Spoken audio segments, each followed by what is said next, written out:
Benvenuti, bentrovati, ennesimo appuntamento dedicato allo sport e dedicato naturalmente alle principali notizie per quanto riguarda la nostra e vostra web tv www.venetoglobe.com. Ci trovate ogni giorno e trovate ogni giorno i nostri servizi, le nostre interviste, i nostri reportage in modalità anche on demand sui canali YouTube e Facebook di Veneto Globe. Mentre per quanto riguarda il digitale terrestre, la TV vera e propria, Caffè TV 24, è l'emittente del Nord Italia, la potete vedere sul canale 95, potete vedere ogni sera alle 19:40, 19:45 circa questo nostro appuntamento, replicato poi nella seconda parte di serata e in terza uscita nella mattinata.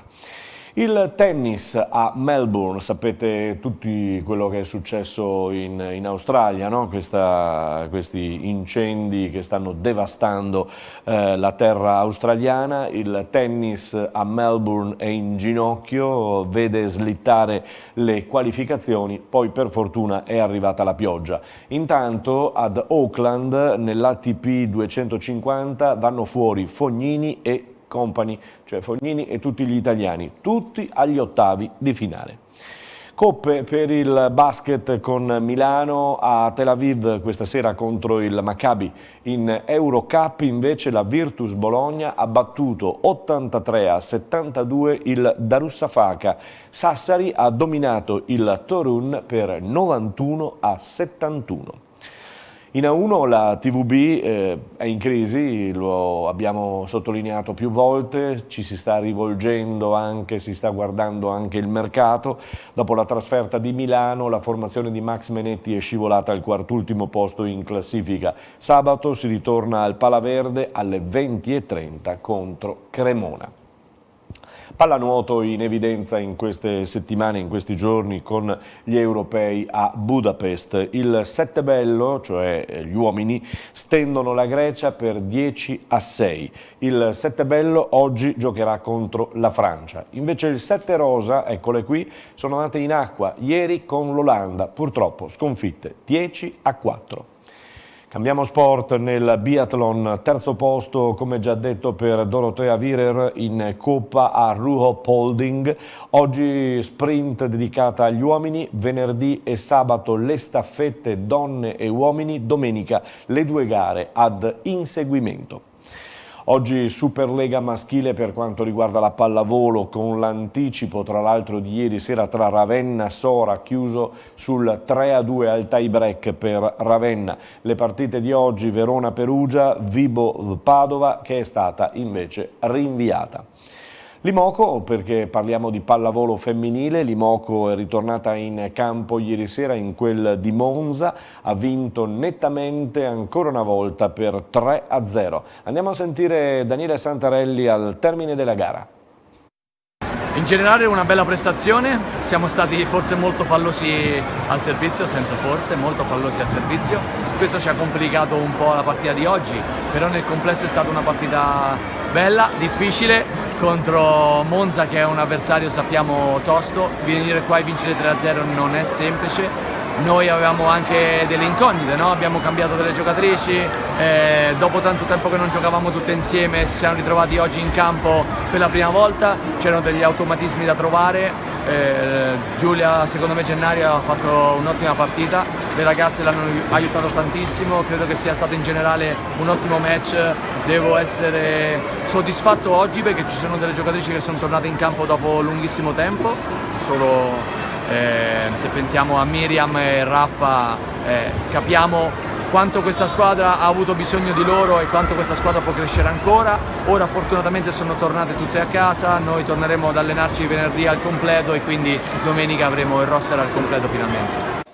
Bene, in effetti sono d'accordo con Daniele Santarelli, Folì e Miriam Silla ieri sera hanno brillato, pensate che non giocavano insieme da parecchie settimane, da qualche addirittura un mese più o meno.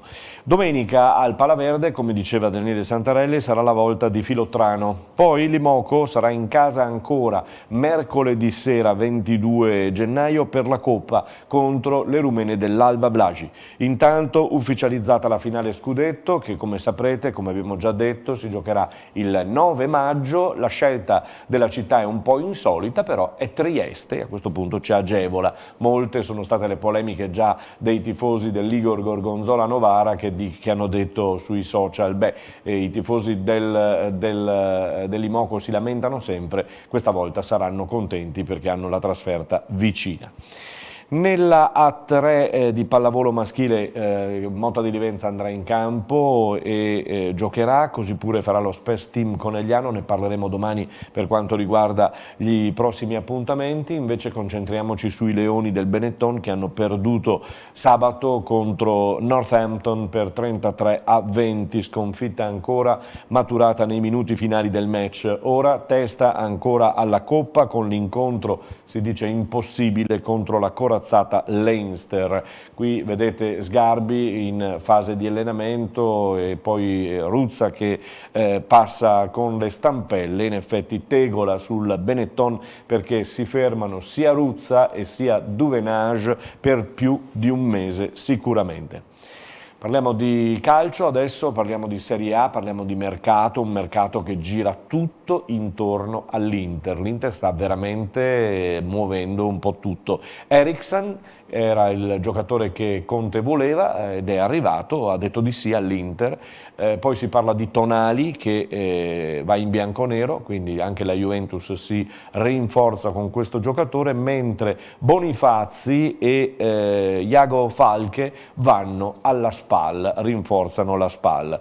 È tornata la Coppa Italia a proposito di SPAL perché ieri sera la formazione spallina ha perduto 3-0 dal Milan ed è un Milan rinato, si può dire, va a segno anche Piatek dopo che Ibra ha dato la scossa domenica scorsa. Insomma, le altre partite, Juventus senza problemi in casa ha vinto per 4-0 contro l'Udinese di Gotti, Fiorentina batte Atalanta 2-1 e stasera tocca a Parma-Roma, partita tra l'altro molto interessante.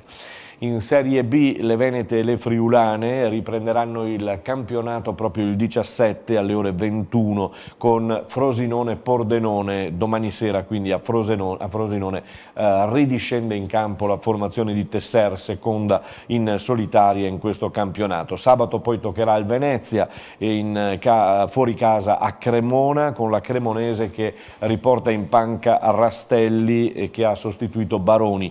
Chievo-Perugia e poi domenica chiude Spezia-Cittadella. Questo per quanto riguardava la Serie B. Per la Serie D ieri si è giocata la terza giornata di ritorno del campionato con alcuni risultati anche piuttosto interessanti che vedremo poi nel dettaglio. Andiamo a sentire il tecnico Zecchin del Mestre, invece un Mestre che a sorpresa possiamo dire ha perduto in casa dalla friulana Chions.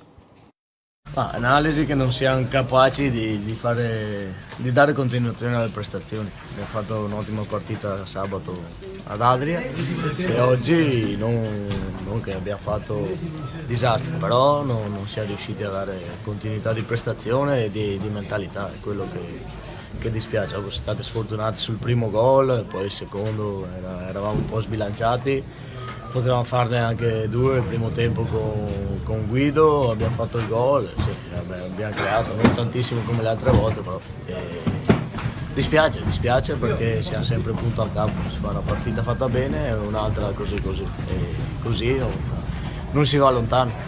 Penso che la classifica un po' ti metta tranquillità, stiamo facendo un buon campionato, però se non hai la mentalità di continuare e di stare lì in alto vuol dire che c'è qualcosa che non va, insomma, adesso sta a me a capire. Ovviamente ti abbiamo visto particolarmente nervoso nel secondo tempo. Ma no, poi sono cose di campo, ci sta che il loro portiere vada piano come lo fa il nostro, però il nostro ogni volta che vinciamo viene ammonito, io non ho mai visto un portiere degli altri ammonito, però quella non c'entra niente con la sconfitta e ci mancherebbe. abbastanza duro, abbastanza contrariato con i suoi giocatori Zecchin per questa sconfitta, un po' a sorpresa diciamo, perché tra l'altro viene in un momento in cui il Mestre era andato a vincere anche ad Adria, quindi aveva fatto molto bene. Continua a perdere a proposito l'adriese di mister Tiozzo, perché ha perduto anche ieri a Este 2-0, Vigasio batte Ambrosiana 3-0, Tamai batte Belluno 2-1, Villafranca Caldiero 0-0, Delta Campodarsego vince il Campodarsego di Andreucci capolista per 1-0 e poi Montebelluna Legnago perde il Montebelluna in casa per 4-3 contro la seconda della classe il Legnago. Charlins Musane e Clodiense pareggiano 2-2, San Luigi Luparense 1-3, Union Feltre Cartigliano 0-0, questo per quanto riguardava la Serie D. Nell'eccellenza daremo un'occhiata più dettagliata domani, soprattutto alla zona bassa della classifica. Le nostre telecamere saranno domenica a seguire Eclisse Careni Pivigina Spinea, una gara che insomma riguarda e deve dare ancora un segnale forte alla formazione di Stefano Della Bella, che è nelle posizioni ancora di rischio in questo campionato. Vi ricordo che si è recuperata la gara tra San Donà ed Istrana, il risultato che ne è uscito un pareggio, ovvero un 2-2.